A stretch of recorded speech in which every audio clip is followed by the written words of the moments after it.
মস্ত বড় এক কোম্পানি হঠাৎ করে ব্যবসায় লোকসান করে বসলো। এক দুপুরে সেই কোম্পানির কর্মচারীরা বাইরের ক্যান্টিনে লাঞ্চ করে ফেরার সময় অফিসের প্রবেশমুখে একটি নোটিশ দেখতে পেল। নোটিশে লেখা ছিল, আমাদের কোম্পানির লোকসানের জন্য যে ব্যক্তিটি দায়ী সে গতকাল মারা গেছেন। সেমিনার রুমে একটি কফিনে তার লাশ রাখা হয়েছে, যে কেউ তা দেখতে চাইলে আমন্ত্রিত। তো একজন সহকর্মীর মৃত্যুর খবর শুনে প্রথমে লোকেরা একটু দুঃখ পেল, তবে এরপর তারা কৌতূহল হয়ে উঠল এ ভেবে যে আসলে কে হতে পারে সে ব্যক্তি। তারা সবাই সেমিনার রুমে এসে একত্রিত হলো। সবাই ভাবতে লাগলো, আসলে কে সেই লোক যে আমাদের সাফল্যের পথে বাধা হয়ে দাঁড়িয়েছিল। তবে সে যেই হোক, এখন অন্তত সে আর বেঁচে নেই। একে একে তারা যখন কফিনের কাছে গেল এবং ভেতরে তাকালো, হঠাৎ তারা কেমন যেন বাক শূন্য হয়ে গেল, হতভম্ব হয়ে গেল, যেন তাদের মুখ আপন কারণ লাশ সেখানে রাখা ছিল। কফিনের ভিতরে আসলে রাখা ছিল একটি আয়না। যে ভিতরে তাকিয়েছিল সে তার নিজের চেহারাটা দেখতে পাচ্ছিল।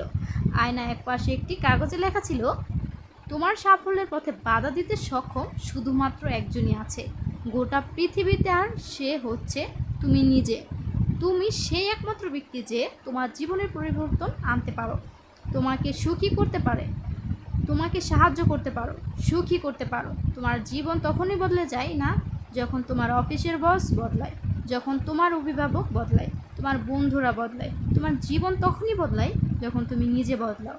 তোমার সক্ষমতার সম্পর্কে তোমার নিজের বিশ্বাসের সীমাটা যখন তুমি অতিক্রম করতে পারো, শুধু তখনই তোমার জীবন বদলায়, পূরণ হয় জীবনের লক্ষ্যগুলো। নিজের আলোয় আলোকিত করো চারপাশ। তো আসলে আমাদের জীবন আমাদের নিজেদেরকে আলোকিত করতে হয়, অন্য কাউকে দোষ দিয়ে আমাদের লাভ নেই, নিজেরটা নিজেদেরই করতে হয়। তো এই ঈদে নাকি অনেক গরম পড়বে, তার জন্য একটি ডিজার্ট বানিয়ে ফেললাম তরমুজে। তো খুবই ইয়াম্মি হয় এই তরমুজটা। আর এই ডিজার্ট যদি বানানো যায় তো এই ঈদের জন্যই এভাবে আপনারা বানাতে পারেন খুবই সহজভাবে। আর এত সুন্দর, এত ইউনিক একটি রেসিপি তো আমি বানিয়ে ফেললাম খুবই সহজভাবে। আশা করি সকলের ভালো লেগেছে। আবারও চলে আসবো নেক্সট কোনো ভিডিও নিয়ে আপনাদের মাঝে।